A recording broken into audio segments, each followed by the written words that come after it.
तो फ्रेंड्स आज हम बात करने वाले भोजपुरी के सुपरस्टार प्रदीप पांडे का न्यू सॉन्ग हम सभी के बीच में काफी जल्द रिलीज किया जाएगा दोस्तों। एक इसका टीजर आ लाजवाब दोस्तों। गाने का नाम है पलंग, यानी कि दोस्तों पलंग तोड़ कर रखने वाले प्रदीप पांडे पर दोस्तों इनका काफी ही जबरदस्त सॉन्ग हम सभी के बीच में कल के दिन यानी कि रिलीज किया जाएगा। पर दोस्तों इसके टीजर रिव्यू की बात करें और दोस्तों पलंग का गाना कितने बजे टाइमिंग में रिलीज किया जाएगा, तो दोस्तों वीडियो जरूर लास्ट तक देखते रहे और दिल से अभिनेता मानते भोजपुरी के सुपरस्टार, तो चैनल को सब्सक्राइब और लाइक करना ना भूले। तो दोस्तों आज हम बात करेंगे प्रदीप पांडे के साथ में हमको दिखाई देते हुए नजर आएंगे यामिनी सिंह, यानी दोस्तों इन दोनों की काफी लाजवाब जोड़ी जमते हुए नजर आ रहे हैं। दोस्तों जो गाने का टीजर है काफी बेहतरीन तरीके से लाजवाब दिखाई दे रहा है दोस्तों। पवन सिंह और खेसारी लाल का गाने का काफी रिकॉर्ड तोड़ देगा दोस्तों और एक तरफ से ब्लॉकबस्टर गाना हो जाएगा, क्योंकि दोस्तों जो इस तरह से एक्टिंग और डांस करते हुए नजर आ रहे प्रदीप पांडे और दोस्तों काफी मतलब डांस खतरनाक करते हुए, कुछ अलग ही डांस कर रहे हैं दोस्तों। और ये भोजपुरी सॉन्ग यानी कि दुनिया भर में रिकॉर्ड तोड़ देगा दोस्तों। जो पलंग का सॉन्ग है दोस्तों चिंटू पांडे और दोस्तों यामिनी सिंह काफी छाती उचकाते हुए नजर आएंगे। पर दोस्तों ये पलंग सॉन्ग कल हम सभी के बीच में 9:30 बजे सुबह रिलीज किया जाएगा। पर दोस्तों आपको इसको पोस्टर कैसा लगा कमेंट में जरूर बताना। काफी ही लाजवाब से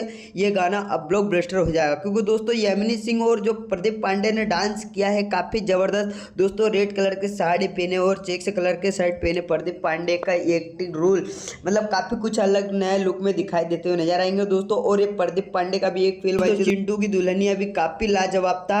और दोस्तों चिंटू की दुल्हनिया जो मूवी आई थी काफी ब्लॉकबस्टर हुई थी। और दोस्तों अब गाना आ रहा ना, यानी कि पवन सिंह और खेसारी लाल का जो चुम्मा गाना है उसको भी बिठा कर रख देगा। चिंटू का गाना है पलंग, यानी कि दोस्तों 10 मिलियन व्यूज जाना है दोस्तों। पूरा भोजपुरी में धमाका मचा कर रख देंगे। तो दोस्तों आप भोजपुरी के सुपरस्टार मानते हैं तो चैनल को सब्सक्राइब और लाइक करना।